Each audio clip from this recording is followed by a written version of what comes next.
Today we are back recapping the most recent SUMA Convention of 2026, which was under the banner Foundation of Urban Strength. And today we are joined by two of the keynote speakers from this year's convention. Welcome to Season 10 of Muni-Cast. I grew up in a small town. I'm small town at heart.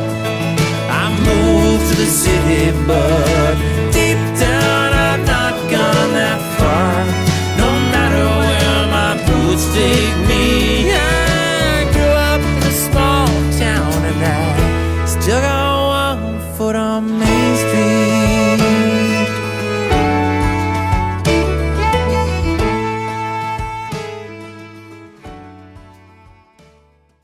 Muni-Cast is brought to you by SUMA, the voice of Saskatchewan's urban municipalities. Muni-Cast discusses topics that are important to municipalities and their municipal leaders, like local governance, best practices, education, and so much more. Our first interview today is with Warren McDonald. McDonald's inspirational survival story began in April of 1997. With his accident on North Queensland's Hinchinbrook Island. Climbing to the island's tallest peak, he became trapped underneath a 1-ton boulder in a freak rockfall. 2 days later, he was rescued, only to undergo the amputation of both of his legs at mid-thigh. In 2003, he became the first double amputee to reach the summit of Africa's tallest peak, Mount Kilimanjaro. Later that year, in a spectacular effort requiring more than 2,800 pull-ups over 4 days, he climbed America's tallest cliff face, El Capitan. Warren is also the only above-knee amputee to make an ascent to Canada's landmark frozen waterfall, the 600-foot Weeping Wall in Alberta. Now, at the most recent SUMA Convention in Regina, we caught up with Warren to discuss his speech to delegates and how being resilient is key for everyone, including municipal leaders. Warren, thank you so much for sitting down with me and chatting. I want to start. Welcome to Regina. Welcome to beautiful SUMA Convention, 121st anniversary. That's right. How has the reception been for you? And you just got off the stage from your keynote address. Yeah. What was the atmosphere like from your perspective? Yeah, it was great. I mean, it's interesting just talking to people afterwards. I think it's a good reminder for all of us, everybody has their own challenges. And so I find when I do an event like this, people tend to come up afterwards and share their challenges with me, and it's a good reminder for me. Everybody's got something going on, and if my sharing my story can help others share theirs, then I think it's a good thing. I think we can all learn from each other's stories. How do we learn from each other's stories? Because when I was listening to you speak on stage, I got a sense that even in the darkest hours, even in the most challenging times, which we all have, you were able to find a glimmer of hope. And that can sometimes be hard for a lot of people. Yeah, it can be hard for sure. But you've got to try and find it. Now, you only have an hour on stage, so you can't get into everything. Yeah. But, did I not get depressed at all? Absolutely not. I had times when I found myself down in the hole. And the question that always came up, though, is, are you going to stay down here? It was always the question I would ask myself. And it's like, no, I can't stay down here. And so I would have to kind of bounce back out.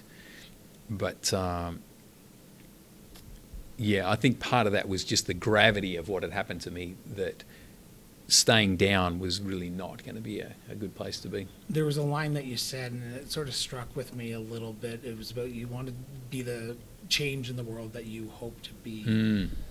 We are in a group of municipal leaders who often look at that change management attitude a lot more in depth every time they go into those council meetings. Yep. What's your advice to people who are looking at challenging circumstances that they need to overcome, whether that be personal, professional, health-wise, that you would want them to sort of help guide them a little bit? I think without... I was going to say downplaying, but that's not the right word. They're facing serious challenges. Probably more so than most, affected by tariffs and pricing and all the rest of it, especially in more rural communities that rely on diesel and fertiliser and all the rest of it. So all those challenges are super real. What I find helps me when I'm facing something that seems insurmountable is I find a way to have some kind of a win, even if it's somewhere else, and what really helps me is getting outside and getting a clearer mind, just to get out and go for a walk or go for a cross-country ski, anything to try and break the cycle, because it's really easy to get into that cycle of, Was that hard to learn? It felt necessary to learn. Okay. It probably was hard. It didn't come naturally to me. I grew up on the wrong side of the city, and so everything that happened for us growing up was a disaster. That's how we framed it up. That's the lens that we looked through, if you like. And so it was definitely a skill that I had to learn, but it felt like that it was necessary. Looking at the big picture and where we are in the world right now, having someone like you talk so openly and raw about what happened to you, I can imagine when you even talked about people coming up to you and being open and raw to you about what's happened to their life. How do you deal with that? Because you probably have heard many people have opened up to you about what tragedies that have gone on in their lives. Yep. You can't internalize that, and no one should ever internalize what's going on. And I think in today's society, we are more willing to be open and raw with each other than we were 20 years ago. How do we get past that moment where we can't be raw to each other and we actually can just start having conversation? It doesn't take someone like yourself to spark that conversation. Yeah, it's interesting because hearing you say that, where you can't take it on, you're right. You can't unload on somebody in a way that then they're left carrying it. Yeah. That doesn't really work. And I think what we need to learn to do is listen, to be present for people, but then to not then carry it, to be present, hear them, because a lot of times what people are really looking for is to be heard and seen. But that doesn't necessarily mean that they need to then carry that weight so that they can breathe a sigh of relief and go, oh, that's great that I just dumped all that on Chris and now he's going to carry it. It doesn't work that way.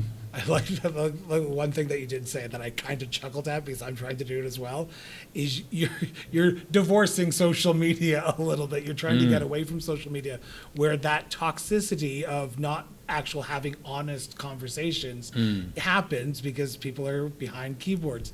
Yeah. Does social media play a big factor in how we should view the world? Social media is one of those tools that could be one of the most amazing things that we've ever invented, and in my mind, in a lot of ways, it's been a disaster.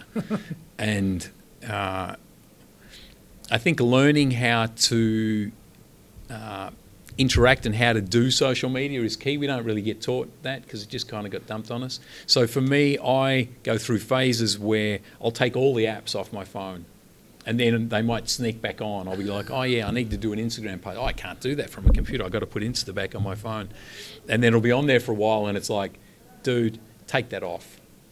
And so learning how to manage these new tools that we've got is key, I think. Hopefully kids are going to do a better job with it than... I hope so too. I know Australia and Canada are both looking at that 16 years and younger, not allowed... Australia's already done it. Oh, they did actually go through it. I didn't know if it, because I know there was talk about it, but I didn't know. So congratulations, Australia. Yeah, I'm not sure how it's working out. Kids will find a way. Oh. If there's a will, there's a way for kids. If I've learned anything from my nieces and nephews, they will find a way to face recognize my face to open up my iPad. Yeah, they'll have a photo of you that they'll just keep off to the side, print it out, handy somewhere. Maybe that's why they want so many selfies with me. Exactly. Before I let you go, I want to just sort of ask a big question. What do you hope municipal leaders take away from your talk? What do you hope that they go back to their individual communities and say, you know what he said about X, I need to apply that to my life? Yep. I hope what would be good if they took away is just a reminder that they've taken on a job that has real outcomes. And I didn't just make that up about the difference that they make, because I think it is really easy to forget. And so if they can just for a moment be faced with something where they've hit a wall, and to be able to step back and go, hang on a minute, let me like rethink this or re-look at this. And it doesn't necessarily happen automatically. Sometimes I think you do need to go for a walk or maybe listen to music. Some people get it through knitting or being out in the garden, but finding a way to get into that present moment, I think is key.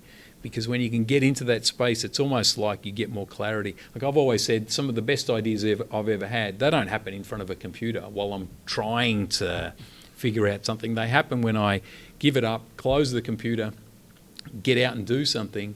That's when I'm like, hang on a minute, this would be amazing if I did that. If people can take away one thing from my presentation, it's this idea that we can reframe the challenges that come up for us, because they're facing real challenges, there's no doubt about it, and so I don't want to downplay that. But what I find helps for me is finding a way to step aside from that for a moment and find a way to get into, I kind of call it this state of connection. Other people call it present moment awareness, people like Eckhart Tolle, etc. But getting into a flow state is another way to look at it. Doing something that really takes you out where time stops. For me, it's doing something outside. For other people, it's music, cooking, gardening. And that's where I get into these states of clarity, where things become clear. And some of the best ideas I've ever had are being out on a ski or in the water swimming, not in front of a computer. Whereas I think sometimes we think if we just work harder and we put in more hours at the computer that it's going to be easier. And my experience is no. It's actually not. Clarity is the way forward, and clarity we get from being removed into that state where time stops. Saying that, it makes me think about my own life, and as anyone would, it takes time to learn that, though, right? It's not going to happen overnight, and you're going to fail at it from time to time. We're not taught to do it. Yeah. And how do you get to where you are? Can I ask that question? Does that sound like a... Yeah. Because I would love to just one day wake up and say, not have to worry about work every day. But there's people who's listening to this who'll say, I'd love to not worry, but there's a grader that needs to be down my road. There needs to be people who need to be paid. There needs to be people who need to work to help the community that we support. Yeah. It's going to take time, doesn't it? Yeah, absolutely. And like I think I touched on, it's a skill that you have to learn, and part of that quiver, if you like, of skills for me was meditation. I started practicing meditation probably 2 decades ago now, and that really helped me a lot in getting in control, if you like, of my headspace, because there's so much going on these days. It'd be so easy to get scrambled really fast, especially the more you take on. So I think a meditation practice is key. Another thing that's, other people have talked about it, I've talked about it for years, is if you can take a meeting while you're out going for a walk, then do that.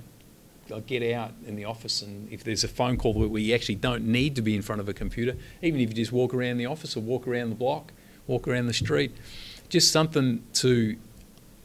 There's so many things that are coming at us these days, especially through screens. Any way that we can break the surface tension of it and get back to something more real, then we're moving towards having a win, I think. So I'm going to put you on the spot here just a little bit for my last question. A lot of people listen to you. A lot of people probably have follow-up questions. Is there a way that they can reach out to you? Is there a website that they can reach out to you, or any way that they can get a hold of you? So if they have a follow-up question, they can reach out to you? Yeah, easiest way, email's probably best. I'm never far away from an inbox. And email's just warren@warren-macdonald.com. There's 2 tricks there, otherwise it goes to my buddy in the UK, is that it's a hyphen, not an underscore, and MacDonald, M-A-C. But that's the best way. The website's the same URL, warren-macdonald.com. Like I said, you might find me on social media, but you might catch me where I'm really succeeding at the breakup. Mr. McDonald. Warren, thank you so much for sitting down with us. The links to Warren's email and website will be in the show notes below. So thank you so much for doing this. No worries. Thank you. It's been fun. From the smallest villages to the largest cities, every day your urban municipality supports you. The water that travels from tap to sewer, the emergency services that keep you safe, the parks, libraries, and rinks that you enjoy, our cities, towns, villages, resort villages, and northern municipalities are urban hubs bringing people together. We are urban. Celebrate your municipality as part of the urban family. We also caught up with the second keynote speaker, Professor Jack Lucas of the University of Calgary. Lucas co-leads the Canadian Municipal Barometer, which is a national research partnership funded by the Social Sciences and Humanities Research Council that seeks to understand and improve local democracy across Canada. Bringing together more than 40 researchers across 14 partner organizations, the CMB conducts annual surveys of mayors and councillors in over 1,000 Canadian municipalities, complemented by national public opinion polling and in-depth qualitative studies on local representation and diversity, elections and voting, policymaking, and multi-level governance. Its goal is to build public trust by providing high-quality information about Canadian municipalities, thereby improving the connection between local politicians and the communities they represent. We sat down with Professor Lucas to discuss the key metrics of the barometer and where municipal leaders go from here. Jack, thank you so much for chatting with us here in beautiful Regina at the SUMA Convention on Muni-Cast. Got to start with a very simple question. Municipal barometer. Explain that to me like I'm a 2-year-old for those who did not hear it at the convention this week. Yeah, the Canadian Municipal Barometer is a research partnership. It's a couple years old now, and it involves researchers and organizations across the country who are interested in doing research broadly on the topic of municipal democracy and representation. So SUMA is one of our partners, but we have many other partners across the country. And each year, essentially, we come together and design a research plan, and then we include questions in surveys of elected representatives and the general public all across Canada to answer the questions that came up in that research planning. So we're divided into different pillars. We can talk about all that if you're interested in. But the heart of the project, the simple story is, we run a survey of mayors and councillors all across Canada every year, along with a corresponding survey of the Canadian public, all of it focused on municipal democracy and representation. So what does municipal democracy look like in 2026, and has it changed dramatically since the first barometer came out? One of the fascinating things about municipal politics in general, and one of the things that attracted me to studying it in the first place, is the extraordinary variety of municipal elections, municipal voting behavior, municipal democratic institutions. Even inside one country or one province in Canada, we see a lot of variety. And so there's been a lot of change in the time I've been studying municipal elections, about the last 10 years or so. I'll mention a couple of things, and you can ask about others if you have. Away, because we're going to come back to the pillars in a few seconds. Yeah, so one thing that's changing, I think, is that 10 years ago, one of the big concerns in municipal elections was incumbency advantage. Why is it that incumbents are winning elections at rates of 85, 90, 95%? Is that a problem? Should we be concerned? In the last couple of cycles in elections all across the country, we're seeing a very different pattern. And it's not clear if that's some sort of a blip or if that's a real long-term shift. I think there are some underlying reasons that we could point to for that change, but you see these things evolve over time. That's one example of what we're thinking about when we think about municipal democracy and representation. It's elections, voting, turnout, participation, those kinds of things, but also more generally, to what extent are the preferences and priorities and needs of Canadians reflected in the work that municipal councils are doing across the country? We talk about the cycles that we see in municipal democracy, and you're right. Incumbency factor 5-6 elections ago cycles probably would have been a factor. Now we're seeing more acclamation cycles that are going through where less and less people are stepping up. Looking at the country as a whole and in your data, are you seeing concerns about the, I don't want to say lack, but the challenge of attracting talent to the municipal sector that we didn't have 10, 15 years ago? It's always a challenge. There are some underlying reasons why recruiting people to participate in municipal politics, to run for office at the municipal level, can be especially challenging. One of them is the absence of political parties. Now, there's lots of reasons we might want to say that it's a good thing that municipalities in Canada don't have active political parties. But one thing that political parties do is go out and recruit people to run under their party banner. At every election, they have to go out and find a slate of candidates. And so they look around in the community and try and find people and talk them into running. And when that's missing, it means that other kinds of recruitment processes have to fill the gap. And sometimes they just don't. We know that a lot of people run for office because members of the current council encourage them to run. So you have a person who runs into the mayor or a councillor at a local soccer game and says, you know, you're really involved in the community, you should run. Those kinds of recruitment efforts really matter for getting people to think about running. And I think that while those recruitment efforts continue, there are some underlying challenges, like I say, the absence of political parties, for example, that make it harder. And then on top of that, people are reading stories about harassment on city council, about toxic work cultures around the council table. And there is some reason to think that people are looking at that and saying, that doesn't seem like the kind of role that I'm interested in pursuing. I can serve my community in other ways, and that's a problem too. Going back to the municipal barometer for a few minutes, you talked about the pillars. What are the key pillars of the barometer to ensure that it is reflective of the changing demographic and the changing realities that municipalities are living on the ground? Well, each of us as researchers, we have our own particular research interests.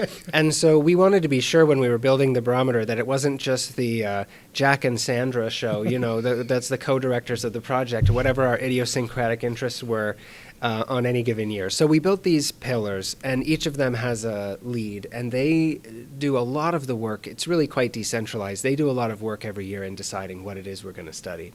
So those are public policy, diverse representation, multi-level governance, and elections and voting. And each year, each of those pillars has its own individual team. They get together, they talk about research priorities, they develop proposals, and then we build those out in our data collection efforts.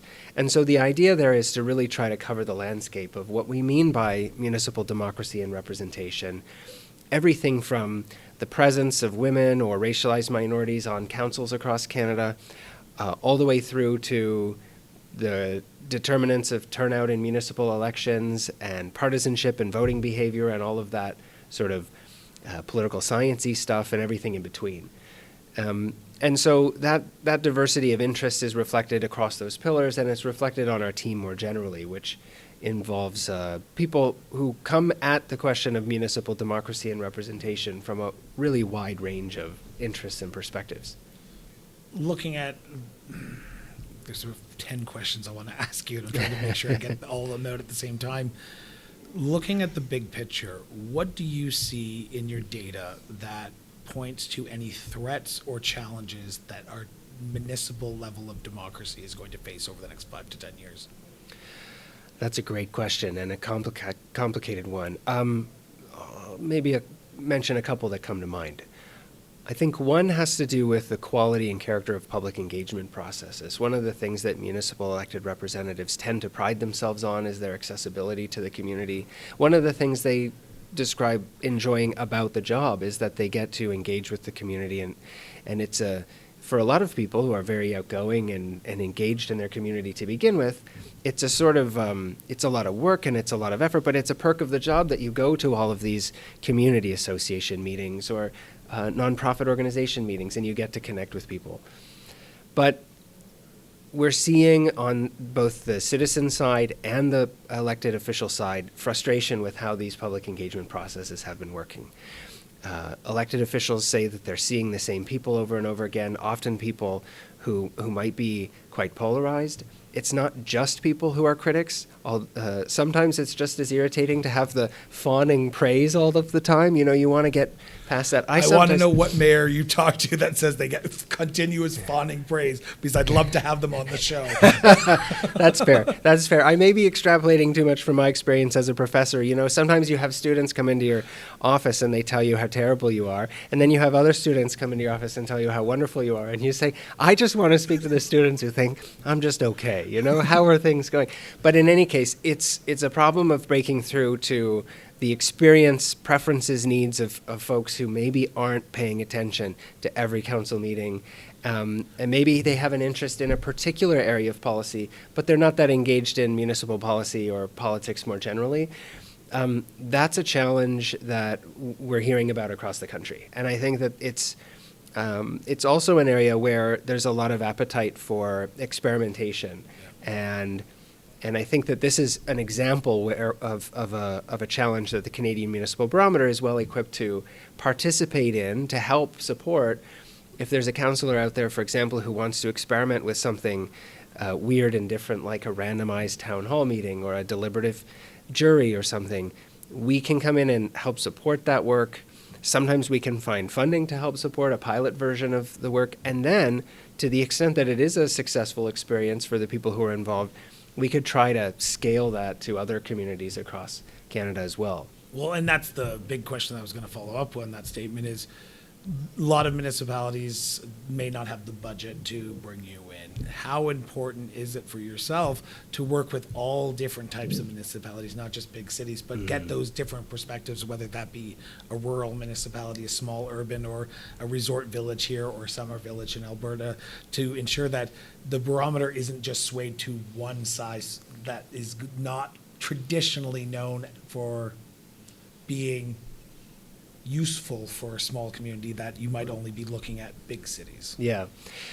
One of the big changes we made when we had the Canadian Municipal Barometer existed for a few years in a sort of micro version. We did an annual survey of mayors and councillors, but it was only in the very biggest municipalities by population across the country. Then we got funding to expand it dramatically.